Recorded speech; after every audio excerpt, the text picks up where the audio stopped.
Okay, so good morning to all of you.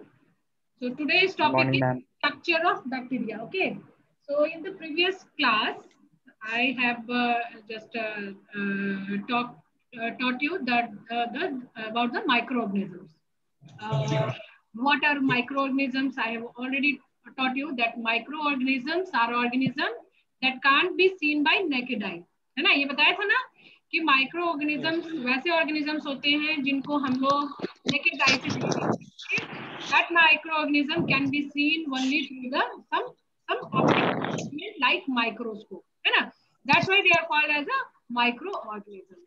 And there are category of microorganisms like bacteria, है ना, protozoan, fungi, algae, etcetera and etcetera. ठीक है ना, बताया था ना कि जैसे कुछ जो माइक्रोऑर्गेनिजम्स में बैक्टीरिया आते हैं, फिर कुछ फंजाई आते हैं, एल्गी आते हैं,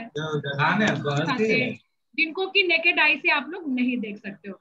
अब उसमें मैंने तुम लोगों को क्लास में बताया था, जो अभी तो कुछ स्टूडेंट ने नया नया ज्वाइन किया होगा, मैंने क्लास में तुम लोगों को बताया था कि भाई चलो बैक्टीरिया तो तुम लोगों को नहीं दिखता है, भाई कहीं बैक्टीरिया ऐसे नेकेड आई से नहीं देख सकते, लेकिन फंजाई तो तुम लोग खाते हो ना. Yes ma'am. है ना, किस फॉर्म में खाते हो? जैसे मशरूम, मशरूम क्या है? It's a kind of fungi, है ना, और वो तुम लोग को नजर आता है, तुम लोग उसको खाते हो. तो बोलोगे ना कि फिर माइक्रो ऑर्गेनिज्म कैसे हुआ मैम, वो तो दिखता है, वो तो साइज में बड़ा होता है, वो दिखता है. ठीक है ना, तो उसका ये जवाब है कि हाँ ठीक है, वो दिखता है क्योंकि उसमें फ्रूटिंग बॉडी का फॉर्मेशन, वो जो तुम लोग खाते हो ना, जो उसका छत्ते जैसा, वो उसका फ्रूटिंग बॉडी होता है. तो फ्रूटिंग बॉडी के कारण वो दिखता है तुम लोगों को, लेकिन उसका डिटेल स्ट्रक्चर, उसका जो डिटेल स्ट्रक्चर अगर तुम्हें देखना हो कि उसके अंदर क्या क्या है, उसके अंदर स्पोर्स बनते हैं, कैसे बनते हैं, उसके लिए हमें माइक्रोस्कोप की जरूरत है, और इसलिए वो माइक्रोस्कोप कैटेगरी में आता है. अब कोई म्यूट करो ना मैम, आवाज नहीं आ रहा, कोई का म्यूट नहीं है. म्यूट, सब कोई म्यूट करो, वीडियो ऑन करो, वॉल्यूम म्यूट करो, ठीक है ना, नहीं तो नहीं सुनाई देगा. समझ रहे हो किसका अभी ऑन है? ठीक है, तो इसी तरह जैसे मैंने तुम लोगों को बताया था, क्लास में बताया था, जिन लोगों ने क्लास लगाया है उन लोगों के लिए सही है, बट जो लोग क्लास नहीं लगाए उनके लिए है कि भाई कुछ एल्गी, अब तुम लोग जैसे मैंने बताया था कि भाई ठीक है, एल्गी तुम लोगों ने देखा है, तो तुम लोगों ने बोला कि नहीं देखा, तो देखा होगा एल्गी, क्योंकि जब बरसात हो जाती है ना, और जब हम चलते हैं तो क्या होता है, देखते हैं कि किनारों पे जैसे दीवार वगैरह पे कुछ हरी हरी, है ना, वो एक मैट सा बन जाता है, तो वो क्या है? एल्गी है ना, तो वो भी दिखता है. तो फिर पूछोगे कि मैम जब वो भी दिखता है तो वो भी कैसे हुआ माइक्रो ऑर्गेनिज्म, है ना? तो भाई वो इसलिए दिखता है क्योंकि एल्गी में क्लोरोफिल पाया जाता है, उसका जो ग्रीन जैसी जो स्ट्रक्चर है ना, इसके कारण वो तुम्हें दिख जाता है. ठीक है ना, और उनका साइज जो है वो बैक्टीरिया से समवट बड़ा होता है, जैसे फंजाई भी बैक्टीरिया से बड़े होते हैं, एल्गी भी बैक्टीरिया से बड़े होते हैं, तो वो तुम्हें दिख जाता है, राइट. लेकिन उनका डिटेल स्ट्रक्चर अगर तुम्हें देखना होगा कि भाई उसका कहाँ थैलेस स्ट्रक्चर है, वहां कहाँ स्पोर्स बन रहे हैं, उनका कहाँ जो रूट स्लाइड स्ट्रक्चर है, ये सब है, तो उस सब के लिए तुम्हें माइक्रोस्कोप की जरूरत है, राइट. इसीलिए इन सबको हम लोग माइक्रो ऑर्गेनिज्म के कैटेगरी में रखते हैं. तो इसमें तुम लोगों को बैक्टीरिया के बारे में ज्यादा डिटेल में पढ़ना है, क्योंकि बैक्टीरिया का यूज हम ज्यादा करेंगे, जो हमारा फंडामेंटल ऑफ माइक्रोबायोलॉजी है, इसमें बैक्टीरिया के बारे में ही हम लोग ज्यादा इसमें डिस्कस करेंगे. सो जो बैक्टीरिया का जो, पहले तो देख लो कि ये माइक्रो ऑर्गेनिज्म के कैटेगरी में आता है, जिसका साइज जो है वो 0.5 से 2 माइक्रोमीटर इन डायमीटर होता है.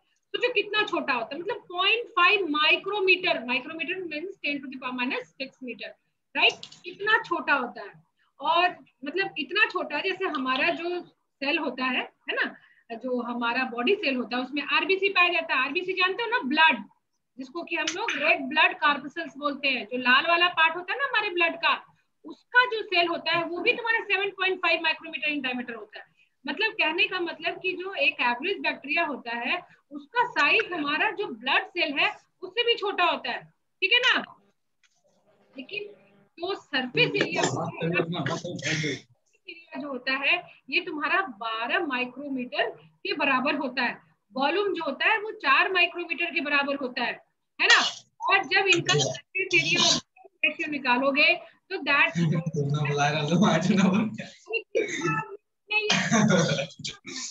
मैम आवाज नहीं आ रही है. म्यूट नहीं किया है कोई, आवाज नहीं आ रहा है क्लियर।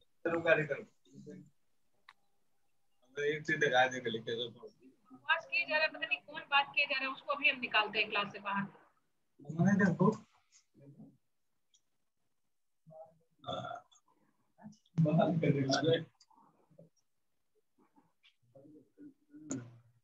ये 83 किसका नंबर है? 833789 उसको समझ नहीं आ रहा, म्यूट करना है, बकवास मारे जा रहा है। कौन है ये 833?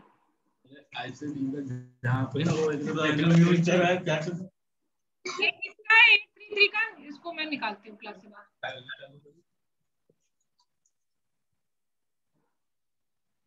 समझ में नहीं आ रहा है।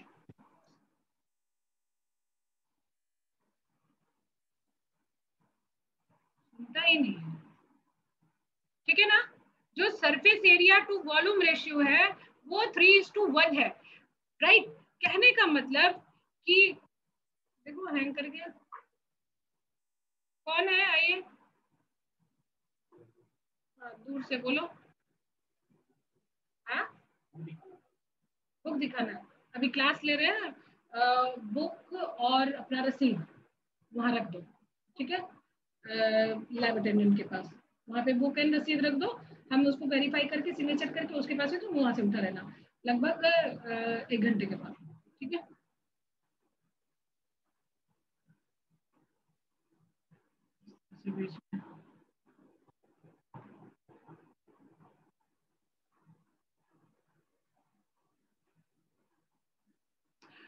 यहाँ पे देखो सरफेस अब सुन रहा है तुम लोगों को?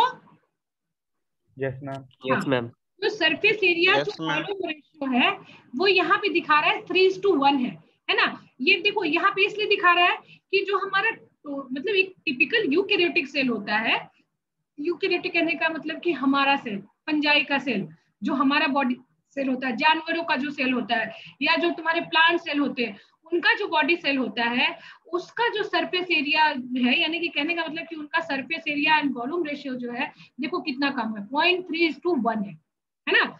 मतलब कहने का मतलब कि भाई जो अभी हम लोग जिस दौर से गुजर रहे हैं, कोरोना दौर से गुजर रहे हैं, उसमें तुम देखते होगे कि एक छोटा सा वायरस है जिसको कि कोई नहीं देख पा रहा है और वो बेचारा मतलब कि बेचारा क्या, बेचारे हम लोग अभी बने हुए हैं, उसने कितनों की जान ले ली और वो कहीं नहीं दिखता है, इतना माइन्यूट है कहीं नहीं दिखता है, लेकिन वो कितना एक्टिव है ना। हालांकि वो वायरस है, ऑल्दो वो इनएक्टिव है, वो अगर एक्टिव होता भी है तो हमारे बॉडी सेल पे एक्टिव होता है, बैक्टीरिया के बॉडी सेल पे एक्टिव होता है, लेकिन वो अदृश्य सा ऑर्गेनिज्म कितना डेंजरस है यू कैन इमेजिन, है ना। हम लोग जिस दौर से अभी गुजर रहे हैं, जो हम लोग ऑनलाइन पे आए हैं, दैट्स वो पिछले 2 साल से हम लोग गुजर रहे हैं और उसका हम लोग कुछ नहीं कर पा रहे हैं। तो ये जो हमारा बैक्टीरिया है ना, बैक्टीरिया देखने में तो छोटा है, बिल्कुल छोटा, 0.5 to 2 माइक्रोमीटर इन डायमीटर है, लेकिन इसकी जो एक्टिविटी है ना वो इतनी हाई है। तो क्यों हाई है? क्योंकि इसका जो surface area by volume ratio है ना वो बहुत ज्यादा है। कहने का मतलब कि साइज इसका मतलब कि इतना छोटा है, सरफेस एरिया हालांकि इसका 12 है लेकिन वॉल्यूम इसका कितना कम है, इतने कम वॉल्यूम में इसने अपने सारे जो उसके जो स्ट्रक्चर्स है उसको एकोमोडेट कर रखा है कि मतलब बहुत ज्यादा इसको ना स्पेस की जरूरत होती है, ना खाने पीने की बहुत ज्यादा इसको कोई रिक्वायरमेंट है, थोड़ा सा तुम खाना दे दो वो पूरा खाना जो है वो उसके पूरे सेल के अंदर आराम से फैल जाता है एंड सारे जो उसके ऑर्गेनेल्स है, जो ऑर्गेनेल्स तो नहीं, जो सारे उसके जो स्ट्रक्चर्स है वो उसको आराम से लेके और अपना सारा जो है वो एक्टिविटी एंड फंक्शन करता है। यही चीज बता रहा है कि हालांकि इसका जो साइज है इतना स्मॉल है लेकिन जो सरफेस एरिया वो वॉल्यूम रेशियो बहुत ज्यादा है और यही वजह है कि फूड जो है वो सरफेस एरिया से के लार्ज सरफेस एरिया के कारण इमीडिएटली जो है वो बैक्टीरिया के हर पार्ट में रीच करता है एंड इस तरह से उसमें किसी तरह का कोई ऑर्गेनेल्स एंड स्ट्रक्चर की जरूरत नहीं पड़ती है। जैसे हमारा देखो, हमारा इतना बड़ा बॉडी है, दिखता है ना, आंख नाक सब कुछ दिखता है, राइट। हमारे किडनी भी मतलब विजिबल होते हैं, अगर डॉक्टर के पास जाओगे किडनी वगैरह देखने की उनका ये बना रहता है, मैप बना रहता है, किडनी भी देख सकते हैं, लीवर भी देख सकते हैं, मतलब हम लोगों को जो ऑर्गेनल्स होता है वो काफी बड़ा होता है, राइट, जिसको कि आराम से हम लोग देख सकते हैं। अब क्योंकि ऑर्गेनल बड़ा है तो हमारा शरीर का वॉल्यूम भी बड़ा है, भाई इतना बड़ा शरीर रहेगा तब ना ये छोटे छोटे जो ऑर्गेनल्स जो है वो हमारे अंदर फिट रहेंगे। लेकिन उस सबको जिंदा रखने के लिए हमें लार्ज अमाउंट ऑफ ऑक्सीजन की जरूरत पड़ती है, लार्ज अमाउंट ऑफ खाना खाने की जरूरत पड़ती है ना, क्योंकि हमारा वॉल्यूम ज्यादा है ना, हमने मतलब कि ज्यादा वॉल्यूम में अपने ऑर्गेनल्स को बिखेर रखा है, तो इसीलिए हर पार्ट को एक अपना एक्सपेंशन है, एक कंप्लीट स्ट्रक्चर है जिससे कि वो अपना प्रॉपर फंक्शन करता है एंड अपने सेल को वो जिंदा रखता है। ऐसी जरूरत बैक्टीरिया में नहीं होती। बैक्टीरिया एक छोटा सा माइन्यूट माइक्रो ऑर्गेनिज्म है और उसके छोटे छोटे उसमें कुछ पार्ट्स होते हैं, कुछ जो स्ट्रक्चर्स होते हैं, वो स्ट्रक्चर्स जो है वो कहीं ना कहीं रिजेंबल करते हैं यूकैरियोटिक स्ट्रक्चर के, और सरफेस एरिया वॉल्यूम रेशियो बहुत ज्यादा होने के कारण वो सारे जो उसके जो स्ट्रक्चर है वो बहुत आराम से सर्वाइव करता है एंड एक्टिविटी जो है उसकी इसीलिए बहुत ज्यादा हाई होती है। तो ये तुम्हें क्वेश्चन पूछ सकता है कि although bacterial structure is so small, है ना, but its activity is very fast. Why? तो तुम्हारा आंसर यही होगा कि large surface area to volume ratio अगर एक नंबर में लिखना होगा, अगर तुम्हें एक्सप्लेन करना होगा, अगर एक्सप्लेनेटरी क्वेश्चन होगा कि भाई 2 नंबर में इसको ये करो कि although the size of bacteria is very small but it's all structures don't need any special mechanism or structure to lies within the bacterial cell, so that your answer will be because large surface area by volume ratio है ना enable it to take food quickly, oxygen quickly and distribute among them quickly. So there is no need of any other circulatory mechanism or any other mechanism to keep live these all cells. हमारे जैसे जो कहने का मतलब कि हमारे अंदर जो होता है वो हर सिस्टम डेवलप होता है, हमारे अंदर एलिमेंट्री कनाल होता है, एलिमेंट्री सिस्टम होता है, तुम लोगों ने पढ़ा होगा आईएससी में कि डाइजेस्टिव सिस्टम अलग है भाई, डाइजेस्टिव सिस्टम खाना खाओ कहाँ पचे, कहाँ एंजाइम निकले, कहाँ एसिड हो, कहाँ अल्कलाइन हो, ये सारा एक सिस्टम बना होता है। तो हमारे अंदर ऑक्सीजन जाता है तो उसका भी एक सिस्टम है ना, कि भाई वो लंग में जाए, लंग से यहाँ जाए, यहाँ प्यूरिफाई करे, ऑक्सीजन यहाँ से जो ब्लड है यहाँ से ऑक्सीजन ले, यहाँ से कार्बन डाइऑक्साइड ले, ऐसे निकाले वैसे निकाले, तो एक अलग रेस्पिरेटरी मैकेनिज्म है। इसी तरह खाना जब हम लोग खा रहे हैं है ना, तो खा लेते हैं तो खाना हर पार्ट में पहुंचना चाहिए, तो वो पहुंचाने का काम कौन करेगा भाई, तो हमारा सर्कुलेटरी सिस्टम करता है, सर्कुलेटरी सिस्टम यानी ब्लड सिस्टम करता है, और ये ब्लड सिस्टम नॉट ओनली खाना पहुंचाता है हर पार्ट को, ऑक्सीजन भी पहुंचाता है हर पार्ट को। तो भाई ऐसा सर्कुलेटरी सिस्टम, ऐसा रेस्पिरेटरी सिस्टम, ऐसा डाइजेस्टिव सिस्टम जो है वो बैक्टीरिया में नहीं पाया जाता है। क्यों नहीं पाया जाता है? क्योंकि बैक्टीरिया को जरूरत ही नहीं, जब जरूरत ही नहीं तो क्यों खाम खाए इतना कचरा पाले, क्योंकि उसका जो सरफेस एरिया में वॉल्यूम रेशियो होता है वो इतना कम होता है ना, सॉरी इतना ज्यादा होता है कि उसमें किसी भी तरह की कोई एक्स्ट्रा मैकेनिज्म की जरूरत नहीं होती। जो खाना बैक्टीरिया के सरफेस पे ऐसे रख दोगे वो बैक्टीरिया क्विकली उसको एब्जॉर्ब करता है, और उसके सारे जो स्ट्रक्चर है वो इतने क्लोज होते हैं कि सारे के पास इक्वली पहुंच जाता है। So there is no need of any circulatory mechanism, there is no need of any respiratory mechanism, there is no need of any digestive mechanism in case of bacteria. तो ये क्वेश्चन याद रखना, पूछ सकता है, हम भी पूछ सकते हैं तुमसे कि why there is no any extra system required for bacteria to keep them alive. So your answer will be surface area to volume ratio is very large in case of bacteria, है ना? So food and air enters through surface area and quickly reaches all part of bacteria. So there is no need of any structure or organelle, है ना, or any mechanism in the bacteria. Clear है? Yes ma'am. Yes ma'am. Yes ma'am. एक slide में हम बहुत ज्यादा time लगा रहे हैं, ठीक है ना, बहुत हासली भागना नहीं है, आराम से समझना भी है तुम लोगों को, तुम्हारे पास सब कुछ है, मटेरियल है, सब कुछ है। तुम लोग बासु के साइट पे जाओगे तो मेरा सारा नोट्स दिया हुआ है उसपे, है ना, वहां से भी ले सकते हो और हम भी तुम लोगों को प्रोवाइड करेंगे। बट यहाँ पे एक चीज समझ लेना है, क्योंकि क्वेश्चन हम ट्विस्टेड पूछेंगे और उसके लिए क्लास लगाना जरूरी है।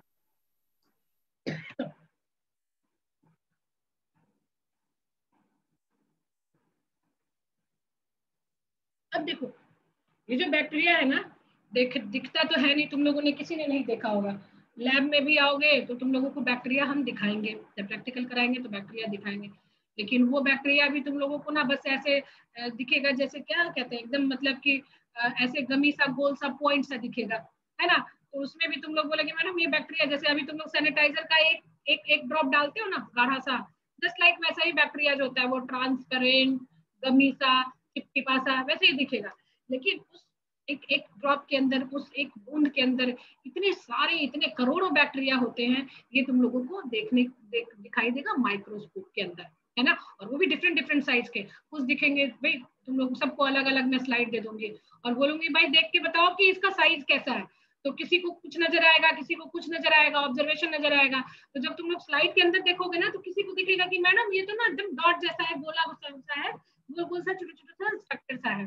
किसी को दिखेगा कि मैडम वो ना गोल भी है, थोड़ा सा लंबा भी है।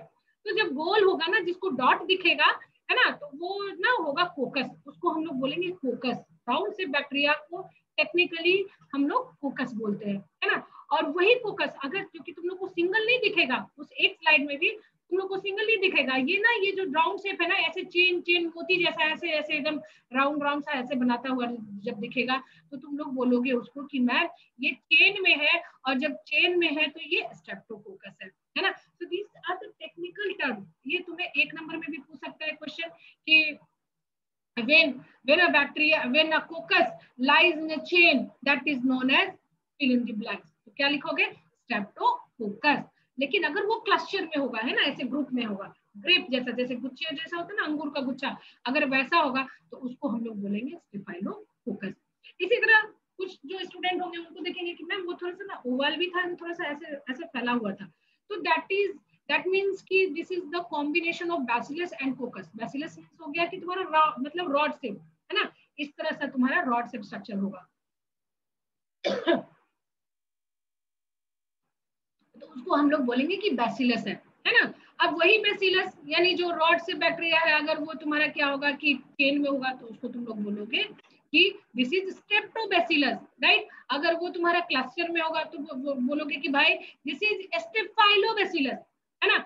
लेकिन अगर तुम्हारा बैसिलस एंड कोकस के बीच का ये अगर ये इस टाइप का शेप हो, तो तुम बोलोगे कि this is the combination of cocco and bacillus, this is the combination of round and rod shaped bacteria, that is known as the Cucubacillus. So I can ask you the question, what that bacteria is called,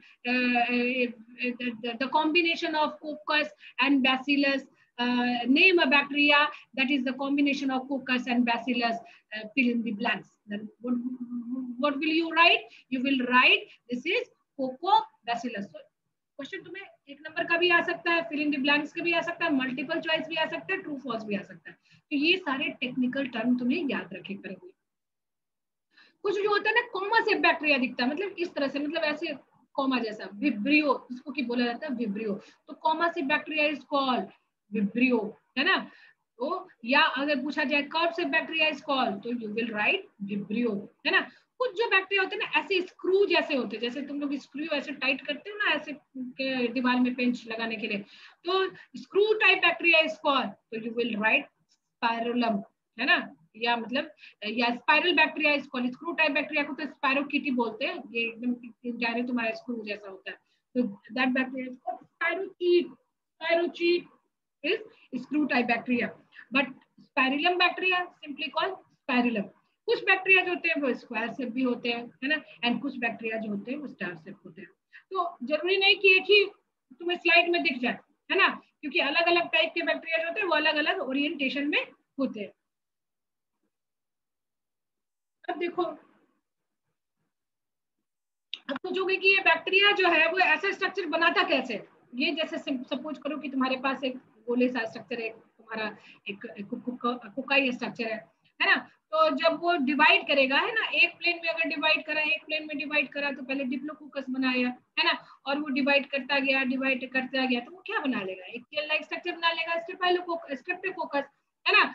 So जब when bacteria occur in two, है ना, when cocci occur in two, divided in one plane and occur in a pair of bacteria, that bacteria is known as the diplococcus, है ना. But when occur in a chain, that bacteria is known as the streptococci. Okay.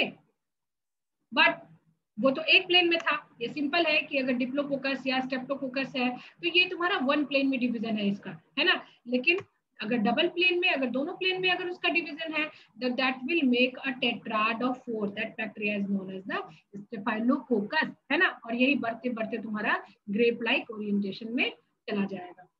Okay. So this is staphylococcus, यानी कि bacteria जो है जब दो plane में divide करता चला गया और एक तरह से उसने गुत्थे लाइक स्ट्रक्चर बना दिया, तो that bacteria is known as the staphylococcus. जब तुम माइक्रोस्कोप के अंदर देखोगे ना तो कुछ बैक्टीरिया जो होंगे वो दिखेंगे, इतना बड़ा बड़ा नहीं दिखेगा, ये तो रेजोल्यूशन वाला स्ट्रक्चर है, काफी इनलार्ज स्ट्रक्चर है, बट तुम्हारा जब माइक्रोस्कोप के अंदर देखोगे ना तो ऐसे छोटे छोटे छोटे छोटे डॉट लाइक स्ट्रक्चर दिखेंगे, है ना।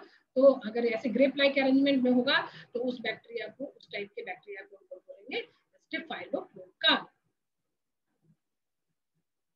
अब इसी तरह अगर तुम्हारा बैक्टीरिया जो है वो अगेन दो ही प्लेन में डिवाइड कर रहा है, बट ये बैक्टीरिया जो होगा वो स्क्वायर बैक्टीरिया है ना, मतलब कि अगर ये प्लेट जैसा स्ट्रक्चर अगर बनाएगा तो that bacteria is known as the square bacteria.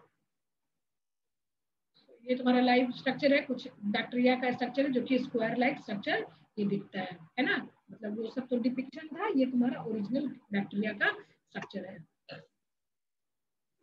तो ये जो प्रीवियस स्लाइड है इसमें तुम लोगों को ये सारे जो टेक्निकल जो टर्म है ये याद करने पड़ेंगे। कोकाई होगा तो उसको क्या बोलेंगे, चेन में होगा तो क्या बोलेंगे, क्लस्टर में होगा तो क्या बोलेंगे, जब बैक्टीरिया जो होगा रॉड शेप होगा तो उसको क्या बोलेंगे, अगर वो रॉड बैक्टीरिया अगर चेन में होगा तो क्या बोलेंगे, क्लस्टर में होगा तो क्या बोलेंगे, जब कॉम्बिनेशन ऑफ कोकस एंड बैसिलाई होगा तो क्या बोलेंगे, कोकोबैसिलस बोलेंगे, अगर वो कर्व्ड है तो क्या बोलेंगे, स्क्रू शेप है तो क्या बोलेंगे, है ना, स्क्वायर है, स्टार है, इन सब को क्या बोलेंगे, ये सारे टेक्निकली आप लोगों को याद करना पड़ेगा। नाउ अब हम आते हैं एक बैक्टीरिया के बारे में, एक बैक्टीरिया का स्ट्रक्चर हम लोग पढ़ेंगे। और ये बैक्टीरिया जो है ना ये मतलब छोटा सा तो दिखता है ना, दिखने में तो तुम लोगों को बस राउंड या ऐसे रॉड सा दिख जाएगा, ऐसे डॉट सा, लेकिन जब उसको इलेक्ट्रॉन माइक्रोस्कोप से देखा जाएगा, माइक्रोस्कोपी भी मैं तुम लोगों को पढ़ाऊंगी। माइक्रोस्कोप में कई तरह के माइक्रोस्कोप रहते हैं, तो तुम्हारे लैब में जो है वो सिंपल माइक्रोस्कोप है, उसमें तुम लोग बस 10x 20x 40x and 100x इतने ही रेजोल्यूशन तक तुम लोग देख पाओगे। लेकिन इलेक्ट्रॉन माइक्रोस्कोप जो है ना किसी भी छोटे स्ट्रक्चर को बहुत ज्यादा इनलार्ज बना देता है, इतना इनलार्ज बना देता है कि आप उसके अंदर का डिटेल स्ट्रक्चर भी देख सकते हैं। तो ये जो बैक्टीरिया का जो स्ट्रक्चर है ना, तुम लोगों को यहाँ नहीं एक्सपेक्ट करना कि यहाँ माइक्रोस्कोप में तुमको दिख जाएगा, है ना, ये तुम्हें इमेजिन करना पड़ेगा। ये सब जो स्ट्रक्चर है ना ये इलेक्ट्रॉन माइक्रोस्कोप के अंदर ये इतना डिटेल स्ट्रक्चर दिखेगा, है ना। तो एक जो सिंपल जो बैक्टीरिया होता है ना, ये बैक्टीरिया बड़ा खतरनाक सा है। देखो इसके अंदर कितने सारे स्ट्रक्चर है, ये जो बाहर एक लंबा जो कूद सा स्ट्रक्चर है ये इसको फ्लैजिलम बोलते हैं, है ना। और ये फ्लैजिलम जो है वो बैक्टीरिया को घूमने मतलब मूवमेंट में, जैसे जस्ट लाइक बंदर का कैसे पूंछ होता है इसी तरह इसका भी एक पूंछ होता है, और ये हर बैक्टीरिया में नहीं पाया, it's not a necessary structure, है ना, it is accessory structure. Necessary means कि मतलब इसको ऐसा सर्वाइबिलिटी के लिए जरूरत नहीं होती है, जो एक्वाटिक बैक्टीरिया होते हैं या कोई स्विमिंग बैक्टीरिया होते हैं उनमें ये इस तरह का फ्लैजिलम लाइक स्ट्रक्चर पाया जाता है।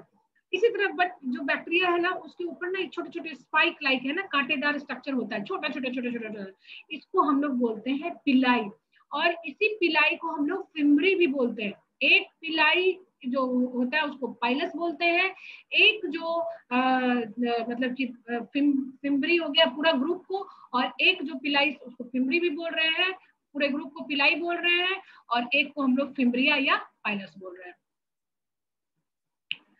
अब इसमें जो है वो राइबोसोम भी पाया जाता है ना, राइबोसोम जो होता है उसको हम लोग प्रोटीन फैक्ट्री बोलते हैं, जो कि प्रोटीन सिंथेसिस में हेल्प करता है। कुछ इंक्लूजन्स भी होते हैं, जैसे हमारे अंदर फैट ग्लोब्यूल्स ये सब स्टोर्ड मटेरियल होता है, इसी तरह बैक्टीरिया के अंदर भी इंक्लूजन्स होते हैं।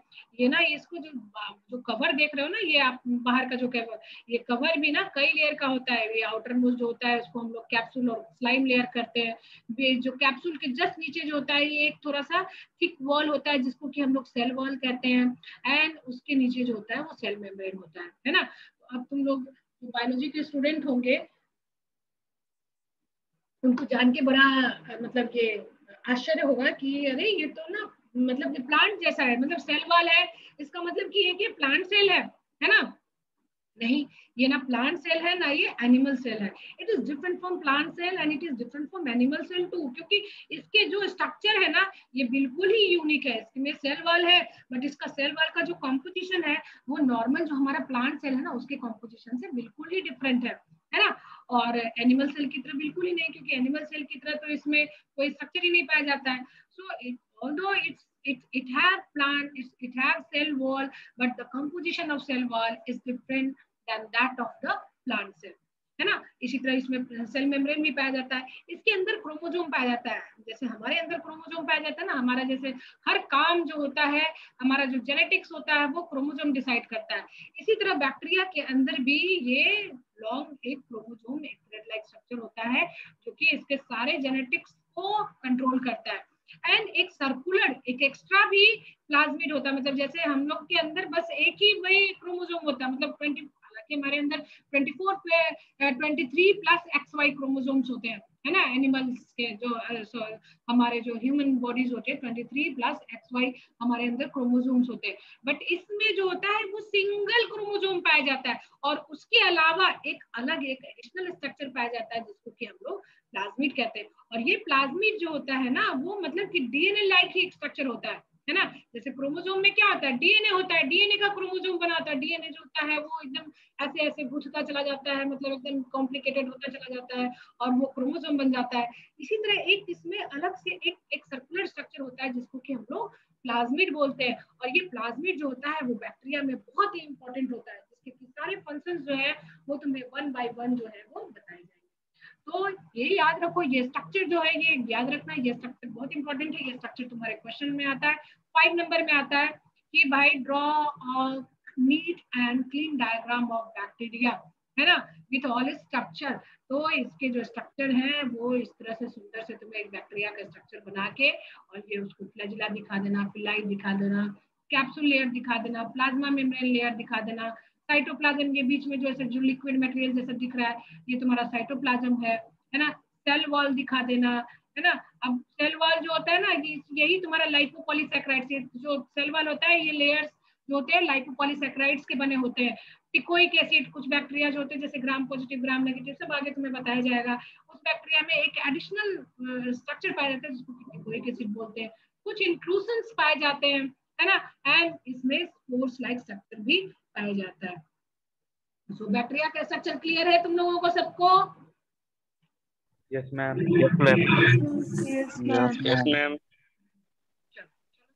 देखो 1 बाय 1 स्ट्रक्चर जो है वो तुम लोगों को पूछा जाएगा, है ना। जैसे बैक्टीरिया का स्ट्रक्चर तुमने एक क्वेश्चन तो तुम्हारा एकदम समझो आउट है कि बैक्टीरिया का स्ट्रक्चर आएगा उसके सारे डायग्राम के साथ, उसके सारे जो स्ट्रक्चर्स हैं उसके साथ, राइट। अब जो इसके सारे जो फंक्शंस हैं, जो पार्ट्स हैं, उन सब का अलग अलग फंक्शंस होता है ना। तो जैसा तुम्हें पहले ये जो है, जो पहला स्ट्रक्चर है वो तुम्हारा फ्लैजिला है ना। फ्लैजिला मैंने तुम्हें बताया था कि फ्लैजिला जो होता है ये मूवमेंट के लिए रिस्पॉन्सिबल होता है ना। जैसे स्वार्मिंग, कुछ जो बैक्टीरिया होते हैं वो स्वार्मिंग मूवमेंट करते हैं, है ना। और जैसे तुम पेट्री प्लेट में भी देखोगे, पेट्री प्लेट पे जब तुम बैक्टीरिया को ग्रो करवाओगे ना तो ऐसे वो फैला हुआ नजर आएगा, है ना, यहाँ वहाँ सारा प्लेट में बिखरा हुआ होगा। तो अगर ऐसा स्ट्रक्चर तुम्हें पेट्री डिश पे दिखता है, पेट्री डिश जब तुम यहाँ आओगे तो कुछ प्लेट्स वगैरह दिखाए जाते हैं तुम्हें, इंस्ट्रूमेंट्स होते हैं जो कि तुम्हें जो लेबोरेटरी में यूज होते हैं उन सब इंस्ट्रूमेंट और छोटे छोटे ग्लासवेयर, इन सब का तुम्हें पहचान बताया जाएगा। उसी में एक पेट्री डिश होता है। इस पेट्री डिश को हम लोग नॉर्मली कल्चर करने के लिए, बैक्टीरिया को ग्रो कराने के लिए, बैक्टीरिया फंजाई जो भी तुम्हारा माइक्रो ऑर्गेनिज्म है उसको ग्रो कराने के लिए हम लोग पेट्री डिश का यूज करते हैं, है ना। और अब जो ये फ्लैजिला है ना, इस जैसे बैक्टीरिया क्लासिफिकेशन तो कई बेसिस पे होता है। बैक्टीरिया क्लासिफिकेशन उसके शेप एंड साइज के आधार पे भी किया जाता है। कुछ बैक्टीरिया का क्लासिफिकेशन जो होता है वो फ्लैजिला के आधार पे भी किया जाता है। जैसे अगर एक ही फ्लैजिला है, किसी बैक्टीरिया में एक फ्लैजिला है तो उसको बोलेंगे भाई मोनोट्राइकस है। मान लीजिए कि एक बंच ऑफ बैक्टीरिया, जैसे बाल जैसा एक किनारे पे कहीं है बैक्टीरिया का फ्लैजिला, तो उसको हम लोग बोलेंगे लोफोट्राइकस। अगर मान लीजिए कि दोनों तरफ थोड़े थोड़े फ्लैजिला बिखरे हुए हैं तो उसको हम लोग एम्फीट्राइकस। एंड अगर चारों तरफ बाल जैसा अगर बैक्टीरिया के चारों तरफ फैला हुआ है तो उसको हम लोग बोलेंगे पेरीट्राइकस। तो ये भी जो टर्म है तुम्हारा बहुत इंपॉर्टेंट है कि what is monotrichous, what is lophotrichous, what is amphitrichous, what is peritrichous. Fill in the blanks के लिए तुम्हारा 2 नंबर के लिए भी तो ये सारे टेक्निकल टर्म तुम लोगों को याद रखना पड़ेगा। तो यहाँ पे तुम देख सकते हो, जैसे ये देखो, ये जो बैक्टीरिया है ना, एक छोटा सा ऐसे रॉड शेप बैक्टीरिया है और उसके एक कोने पे एक स्ट्रक्चर एक फ्लैजिला सा लगा हुआ है, तो ये मोनोट्राइकस है। एक फ्लैजिला है, एक एंड पे लगा है, तो ये मोनोट्राइकस है। बट यहाँ पे देखो दो दो फ्लैजिला, तीन तीन फ्लैजिला जो है वो दोनों एंड पे है ना, है ना, दोनों। तो दोनों जब दोनों एंड पे होगा तो उसको तुम लोग बोलोगे कि ये जो है ना, मतलब टफ और फ्लैजिला एट वन एंड। अगर एक एंड पे है तो उसको तुम लोग बोलोगे कि ये लोफोट्राइकस है ना। अगर मान ली जाए कि पूरा तुम्हारा एक एक कोने पे ढेर सारा तुम्हारा जो देखो ये दोनों तरफ है, तो ये तुम्हारा एम्फीट्राइकस है, राइट। दोनों तरफ फ्लैजिला, यहाँ भी फ्लैजिला है, इधर भी। ये देखो एक तरफ ना, एक कोने में इधर तुम्हारा खाली बाल बाल जैसा नजर आ रहा है, तो ये तुम्हारा हो जाएगा लोफोट्राइकस। एंड यहाँ पे देख रहे हो कि पूरा जो एक जो बीच में बैक्टीरिया है, इसके चारों तरफ बाल बाल जैसा स्ट्रक्चर लगा हुआ है, तो ये हो गया तुम्हारा पेरीट्राइकस। तो flagella at one end of bacteria is known as monotrichous. Flagella at both end of the bacteria is known as the amphitrichous. A top of flagella at one end of bacteria is known as the lophotrichous, and flagella all around the bacteria is known as the peritrichous. So these four technical terms you must remember. You have to remember for 1 number question, for objective question, for fill in the blanks, है ना।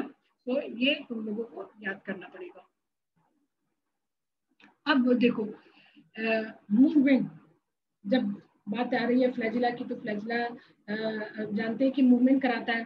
अब ये जो movement है ना, ये तुम्हारा depend करता है कि बैक्टीरिया में वेदर, मतलब कि तुम्हारा फ्लैजिला जो है वो कैसा है, वेदर पेरीट्राइकस फ्लैजिला मतलब कि चारों तरफ फैला हुआ है फ्लैजिला, या उसके एक एंड पे है।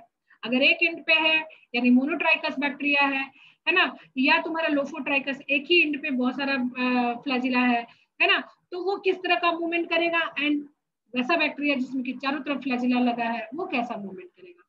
तो जैसे ये बता रहा है कि अगर तुम्हारा बैक्टीरिया पेरीट्राइकस है, मीन्स कि उसका फ्लैजिला जो है वो चारों तरफ बिखरा हुआ है ना, तो जब वो काउंटर क्लॉकवाइज, यानी काउंटर क्लॉकवाइज मीन्स इस तरह से, जब तुम्हारे घड़ी का देखते हो ना, घड़ी जब इस डायरेक्शन में घूमती है क्लॉकवाइज, अगर अपोजिट डायरेक्शन में घूमती है तो एंटी क्लॉकवाइज। तो जब ये काउंटर क्लॉकवाइज मीन्स कि इस तरह से अगर घूम रही है, इस तरह से अगर घूम रही है, तो ये जो बैक्टीरिया है वो क्या कर रहा है, ये फॉरवर्ड डायरेक्शन में मूव कर रहा है। अब क्या हुआ, बैक्टीरिया को फिर बैकवर्ड भी मूव करना, मीन्स ये फॉरवर्ड कब मूव करेगा, जब कुछ खाना है दिख रहा है उसको, बैक्टीरिया को दिख रहा है कुछ ऐसा, उसको सेंस आया कि कुछ दूरी पे खाना रखा हुआ है ना, तो क्या करेगा, बैक्टीरिया उसकी तरफ जाएगा, है ना। बैक्टीरिया का मूवमेंट जो होता है वो भी किसी सेंस के अकॉर्डिंग होता है, मतलब लाइट के होता है, खाने के उसमें होगा, या जैसी जरूरत होगी बैक्टीरिया का उसके अकॉर्डिंग होगा। जैसे हम लोग भी कब चलते हैं, जब जरूरत होती है, अदरवाइज तो हम लोग बैठे रहते हैं। इसी तरह जब भी कोई मूवमेंट होगा तो वो किसी रिस्पॉन्स के इस रिस्पॉन्स में ही होगा। तो वैसे मूवमेंट को हम लोग बोलते हैं टैक्टिक मूवमेंट, है ना। तो अगर तुम्हारा लाइट के रिस्पॉन्स में मूवमेंट हुआ तो उसको बोलेंगे फोटोटैक्टिक। अगर वो न्यूट्रिशन के हुआ, अगर खाना के लिए वो मूव कर रहा है तो उसको हम लोग केमोटैक्टिक बोलेंगे। या कुछ केमिकल, क्योंकि न्यूट्रिशन को केमिकल में ही लाया गया है, या कुछ केमिकल, ऐसा केमिकल जो कि बैक्टीरिया को अट्रैक्ट कर रहा है, तो उसके अगर रिस्पॉन्स में बैक्टीरिया अगर मूव कर रहा है तो भी उसको हम लोग केमोटैक्टिक करेंगे। तो जब उसको केमोटैक्टिक मूवमेंट करना पड़ेगा, मतलब आगे जाना है, दैट मीन्स कि वो काउंटर क्लॉकवाइज रोटेशन करेगा। फिर बैक्टीरिया को बैकवर्ड भी जाना है, मीन्स कहने का मतलब कि अगर तुमने क्या किया कि उसको खाने की बजाय उसको कुछ ऐसा चीज दे दिया कि बैक्टीरिया उसको लाइक नहीं कर रहा, तो वो भागेगा ना वहां से। तो कैसे भागेगा भाई, उसके जो बाल है वो क्या करेंगे, थोड़ी देर के लिए रुकेंगे। रुकने के लिए वो क्या करेगा, क्लॉकवाइज रोटेशन करेगा, और इस केस में वो टम्बल हो जाएगा, मीन्स फैल जाएगा, है ना, और वो थोड़ी देर तक रुक जाएगा। That movement is known as a pause movement, वो पॉज होगा। एंड फिर वो क्या करेगा, सारे फ्लैजिला को अपने एक ओरिएंटेशन में डाल के अगेन वो काउंटर क्लॉकवाइज रोटेशन करेगा। यानी you can see in peritrichous flagella flagellar movement, bacteria have to rotate its flagella in counterclockwise direction for both forward direction and for backward direction too, है ना। In clockwise rotation, bacteria get tumble और pause, है ना। यही तुम्हारा ये जो slide है ये उसका मूवमेंट दिखा रहा है। but in case of polar movement, but in case of mono and Lophotrichus flagella, इसमें तुम देख रहे हो कि when bacteria will rotate its flagella in counterclockwise direction, then bacteria will move forward. counterclockwise ऊपर भी तुम्हारा forward, यहाँ नीचे भी तुम्हारा forward, okay? लेकिन जब ये clockwise जब ये clockwise rotation करेगा, then bacteria will move backward direction, है ना? So you can see the clear difference between the peritrichous flagellar movement and the mono or Lophotrichus flagellar movement. In peritrichous flagellar movement, you can see bacteria have to rotate its flagella in counterclockwise direction for forward motion and for backward motion too. Okay, when bacteria rotates its flagella in clockwise direction, then bacteria gets stumble or pause for some time. But in case of mono or Lophotrichus flagella, bacteria will move counterclockwise direction for forward and clockwise rotation for backward direction. Okay, clear है? Yes, ma'am. Yes, ma'am. आगे बढ़े? बढ़े आगे? Yes, ma'am. अब जब ये जो flagella में धागे सा दिख रहा है, लेकिन उस फ्लैजिला का जब तुम क्रॉस सेक्शन लोगे, है ना, और उसको अगेन तुम इलेक्ट्रॉन माइक्रोस्कोप के अंदर स्टडी करोगे, तो तुम्हें दिखेगा कि ये फ्लैजिला जो है ये इतना सिंपल नहीं है. ये फ्लैजिला जो है ये 3 पार्ट में Abhayraj enter the waiting room. ये जो तुम्हारा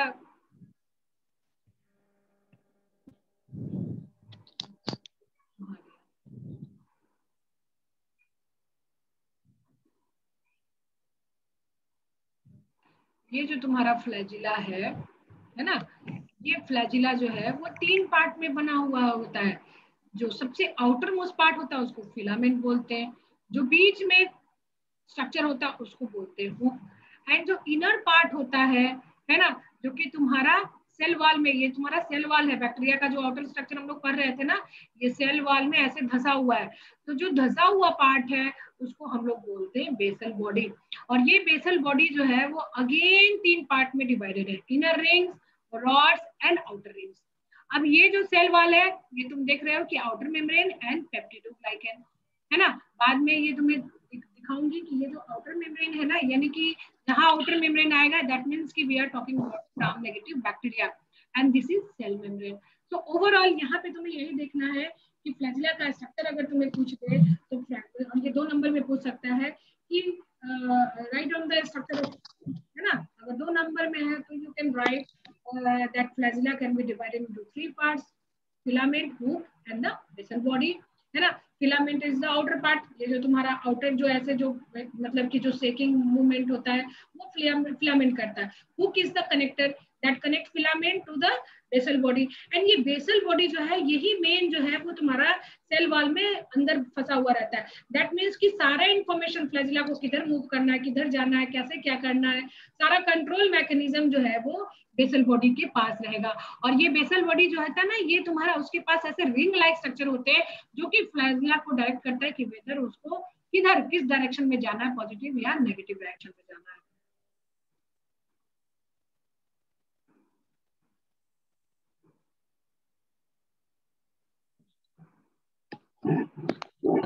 तो आज की क्लास के लिए इतना ही.